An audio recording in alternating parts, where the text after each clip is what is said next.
Welcome into another episode of Game Changers. What's this? What do you mean, what is this? that? It's a hockey jersey. Oh, you played hockey? I got a game after this. Oh, you played hockey? No. I bet you only played roller hockey. I did not. Yes, I did. I did.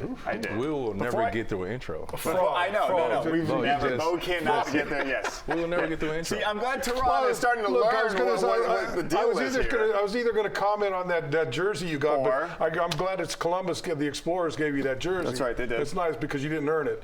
But, I was going to say, I guess Goldie's lost his spot now. Yep. Terron came in and bumped him, but Goldie's out. And now I'm the hockey guy. You're the hockey expert. We have some problems, yes. Goldie is, of course, flying across Canada and the northernmost parts of the United States at the moment with the Panthers. But we still have Kim Bokamper, Terron Armstead joining us here. By the way, the jacket. See, he's got the jacket. I got the sweater. That's nice right there, man. Come on, man. That's nice. Let's go. Bro, I go with this, man. This is my swag right here. You know that? There we go. I go this way. Everyone thinks this is Hawaiian. Call it this drip. This is Florida, man. This is drip. Drip. Yeah. It's my drip right here, man. I got that nice drip. I'm never gonna forget this moment ever again in my life. All right, guys, let's jump into the show here. We got the Miami Dolphins. Terron, a tough loss this past week on the road. 3 games left on the schedule. Mathematically, you guys technically still have a chance.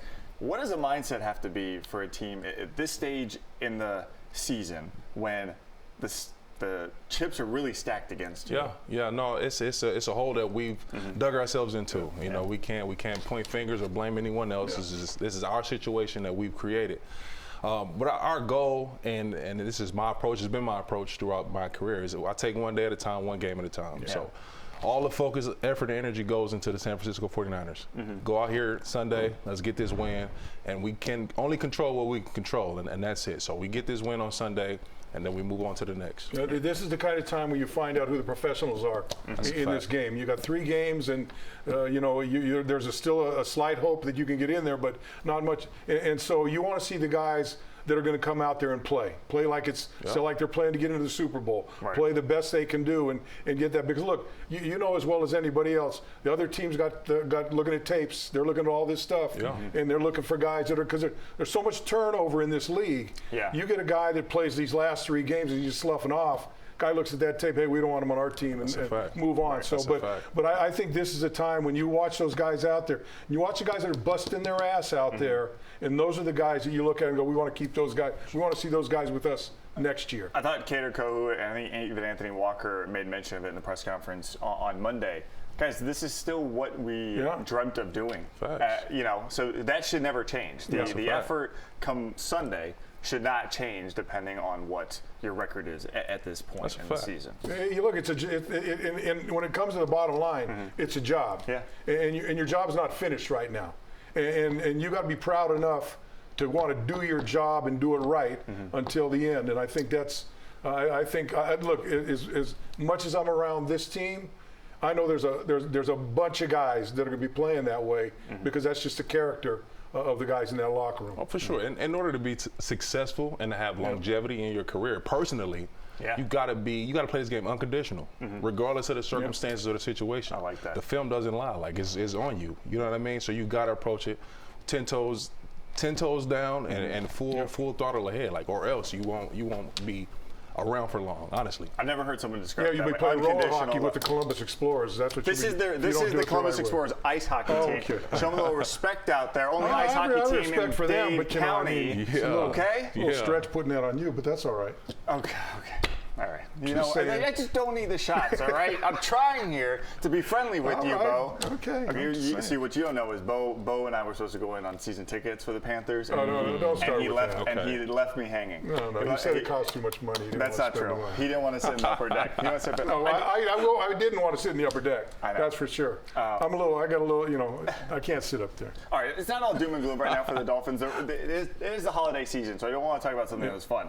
Anthony Walker Jr., the jersey gift that he gave to that locker room, here it is. He gave you all guys replica high school football jerseys. What did that mean to you? Because you guys look like little kids on Christmas morning getting that PS5 all of a sudden. Listen, you see the smiles, you see the joy. This was genuine. It was a complete surprise. Like we had no idea that this was taking place. So we got in the locker room and you see the joy from John Smith right there is like truly just a blast from the past. For me, I haven't been in high school in 17 years. Right. Calais haven't been in high school in 40 years. You know what I mean? So to see his jersey is just like, that's an amazing moment. You know, I don't get envious of stuff like this with football, and you know, because I've been around it a long time. I was envious when I saw that. Yeah. I saw that and I go, man, that first of all, one of the most unique things I've ever seen for a gift in a football team, and to have your high school football. I watched Waddle walk around. He was wearing it during pregame warm-up. Yeah. I thought it was fantastic. Yeah, I gotta imagine, because you guys, both professional athletes, you're blessed with so many fortunes over your careers. I gotta imagine you guys are very hard to shop for. Right? Like, to surprise somebody with something that is that meaningful. For sure. I guess that's got to be like top of that was, you know, I've seen guys get bikes, motorcycles, this and that, but and I don't know how much those things cost, but I guarantee you, everybody's got one that's going to be hanging up on their wall for the rest of their lives, right? For sure. Are you getting absolutely. I'm definitely. Well, one of my jerseys was spelled wrong, so we got to get that fixed. All in all, still great, and he got me a second one that was spelled correctly. So yes, I will frame it, put it up. So this is just me, right? When I was playing again. We're playing in Dallas, playing the Dallas Cowboys. You know how they put your jerseys in the locker? They used to put like 3 or 4 jerseys. You pick the jersey you want. So I'm looking at my jersey. They misspelled my name on the back of it wrong. That's the jersey I wore during the game. No way. Really?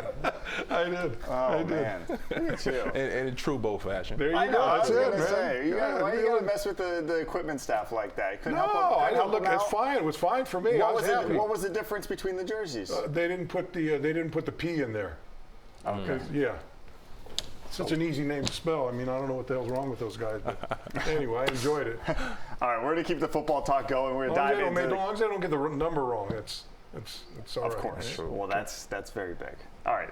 No numbers wrong here. We do need to talk about what's happening in college football. Obviously, it's been a busy week post-Heisman ceremony. Let's get into what's going on with the Canes and Bill Belichick, a coach again. Got to talk about that next. In college?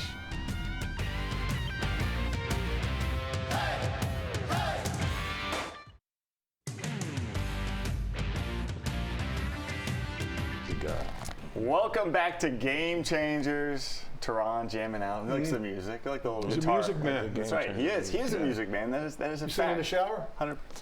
Yeah. I'm talented in Not the shower. in the locker room shower now. No, Okay. not at all. There you go. Not at all. Hey, come on, man.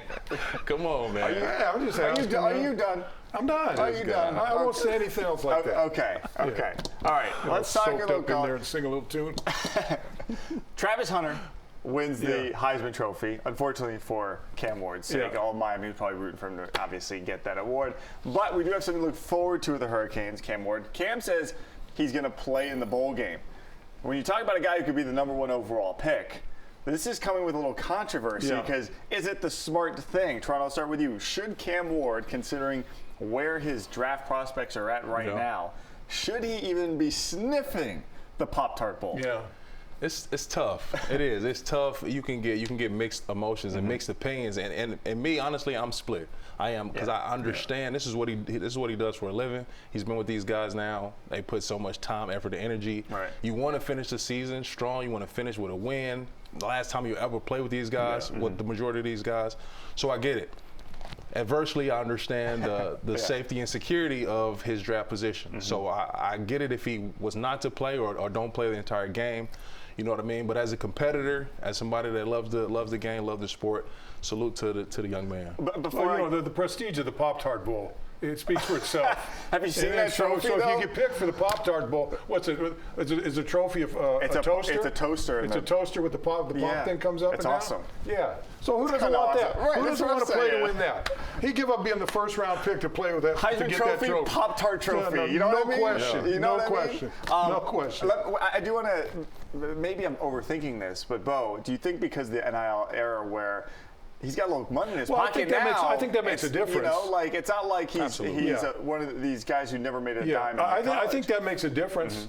I don't know how much he got last year in NIL, but certainly he got paid this year in NIL, and I think the NIL, with the NIL, I think that it does another thing. You got some of these guys now that may have jumped out early if they weren't getting NIL, stay in and play college football because they are getting paid. But certainly that's a little. But you know, I go back to the Canes, playing in the Orange Bowl, you know, playing for a national championship. Melvin Bratton blows his knee out, was going to be a first-round draft pick, and really never was the same guy after that. And the devastation of that, watching a guy that was going to be a first-round draft choice that, I don't know, got drafted in the 4th, 5th round and had a career that would have been much better. And so you see something like that, it kind of stays with you as a player. But, you know, for me, it's it's a football game. And you want me to play in it? I'm going to play in it. You know? I think I go back to, I believe it was an Orange Bowl between Michigan and Florida State. And Jabril Peppers just still in the league. He's warming up, and everyone was wondering if he was going to play or not. He ends up not playing. But their tight end, Michigan, Jake Butt, was maybe the best tight end in the country. He blows out his ACL in that game. And so you see kind of the decision making that has to go in. For sure. But you know what, and I think you'd probably agree with this. You know, you're playing a football team, a college football team, especially if you're playing a college football team where you're playing with guys for 4 years that stay there. And if you're standing on the sideline not playing, you're going to be, there's going to be some in you that's empty. That, hey, my last game with these guys, we've gone to battle every Saturday for 4 years, and I'm going to stand on the sideline and not play. So I think a lot of that comes into play too. Absolutely. You know, with those type of things. Yeah. All right, let's move over to Bill Belichick, guys. He is now at North Carolina, so Whitby for the University of Miami. You have to deal with him now. great for the conference. Yeah. Did you ever think you'd see Bill Belichick coaching at the college ranks as opposed to chasing Don Shula's record, chasing more Super Bowls, and that legacy he built in the league? I cannot say that I ever anticipated this coming to life, but I like the guy cut the shoulder, cut the thing. Do you think it'll work? I would be. It'll be insane for me to say no. Just knowing that the guy is arguably the greatest football coach ever. You know, he's in that class. In that class. So he knows the game. He knows the sport. The thing that concerns me is the recruitment part of the college football and the portal, the transfer portal. But the recruiting has become more of a negotiation. That is a fact. That is a fact. And so he brought in Mike Lombardi, who was an executive in the NFL, a GM, and he's going to be the GM. He's going to handle the contract. He's going to get the guys in. He'll do the recruiting when you drop those 6 Super Bowl rings on the table in front of Mom and Pop. You know, that's going to go a long way. But one thing I know about Nick, he loves to coach. We had a production meeting. We were talking to Nick Saban when Nick first came here. And Bob Greasy was in there. He said, "Hey, what'd you do during the offseason?" "Oh, you got to tell you the story." I went up with Nick with Bill Belichick, best friends. They go to West Point, and he says, "Have you ever been to West Point?" I go, "No, it's beautiful up there." "Well, what'd you do?" He goes, "Well, we stayed in a dorm room for 2 days and talked about the 2 deep defense." Did you go out fishing? No. Did you go out eating? No. We sat in a room for 2 days. And he's talking about how beautiful it was up there. All he saw was the inside of a dorm room, talking about the 2 deep zone defense. So he's a coach. He is. And he wants to coach. And I think it's going to do, I think there are going to be a lot of kids, much like Deion Sanders, they're going to want to go there just to be coached by him. But this is the thing. Like, with the recruitment, I get what you said is more of a negotiation, but also the portal. Transport. So in New England, you got guys locked to 4-year, 5-year contracts. With you. So you can give some criticism in hard coaching, and it has to be received and corrected. Now we see a lot of these young men. They hit the portal. They hit the portal. They got it. So a guy that think that he's going to be a starter, he have some bad games. Bill Belichick come down on him with his experience and expertise. A little too Bill Belichick. You know what I mean? A little too much of the. You're not going to soften up on him, then you think?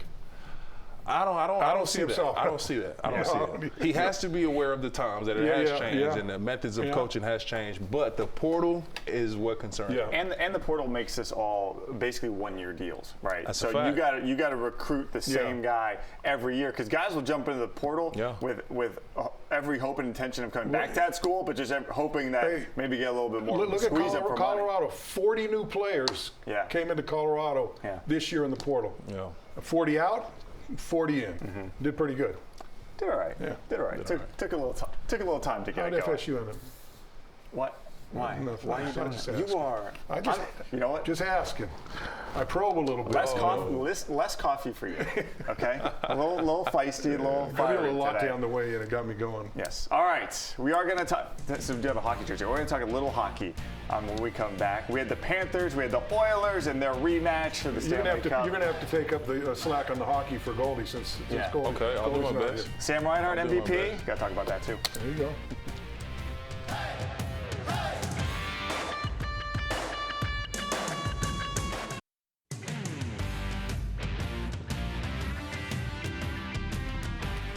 Welcome back to Game Changers. Time to talk a little hockey. Can't get the words out That's right now. You know why? It's because I was blown away by the effort the Florida Panthers had against the Edmonton Oilers this week. We had Game 8 of the Stanley Cup Final, if you will, the rematch. The Panthers went into enemy territory and got another W up in Edmonton. Sorry to our friends. Little comeback win. Little comeback win, yeah. And Sam Reinhart, he continues to be just an absolute star. We've had this conversation on this show before. Is he yet a household name for the general hockey fan out there? At this point, if he's not there, he's getting close. But can you see an MVP come from the state of Florida? The way he's playing is if he continues doing what he's doing now, I mean, scoring goals in overtime. But we talked about him. He's kind of the quiet guy in there, and he was overshadowed by Barkov and Tkachuk. But this guy was great last year, and he's just taken up where he left off. And he's getting better and better and better. So as he goes around the country and wins these types of games, then he's going to get the recognition from that whole hockey crowd because they're looking at, that guy may be better than Tkachuk on the ice or whatever. I don't know whatever the whole deal, but I think he's a legit guy, and I think he's just getting better and better. That's a good point. When you go on these trips through Canada, and obviously those are the diehard hockey teams, or if you go to Boston, New York, you kind of understand the fan bases that are there. If they start to take notice of this guy, I think he's going to take off. I know you went to the little Stanley Cup Finals action last year. Yeah. What do you think of hockey, huh? Could you have traded sports? No. You'd get on those ice skates, you'd be about 6'10". I'm an athlete and a very exceptional athlete on my feet. But the skates, that's a completely different story. But you have good hands because I know you box and stuff. I mean, you got soft mitts. No. I went to game one of the final and was blown away by the energy in the atmosphere, like the fandom. It was incredible. And the Panthers kicked their butt and went up 3-0. And I know Edmonton came back and tied it up or whatever. But the game they just had is like that's a statement. Right. Like, we beat you guys with the title on the line. Like we really showed. We really like that. Yeah. This is what we do. That's a physical game. Those guys are slamming into the boards. It's crazy. Physical game. By the way, did you see Raheem Mostert getting into the parade for the Panthers? No, I didn't. I didn't. You got to invite the teammates, man. Hop in the car. I'm just guessing. I think he had a beer or two when he was on that float up there. I'm just guessing. Accusations. Hey, you know what I like about sitting in Goldie's seat? What's that? Look how much bigger I look than Terron. Like Terron looks really small, and I'm looking. Let me go flex his muscle a little bit. That's why I like to sit right here by myself because a little distance, perspective, right? Little distance as the smallest member of the show. Look, I'm bigger than Terron. Yeah, I'd like to see you try to get past him though. No. Let's. I'd have to go back 50 years to get a step on him, I think. Okay. You still got a little quick movement. No, I don't. I'm sure you got some movement. Still to come, maybe the ultimate what's trending we've ever had on this show. We'll be right back.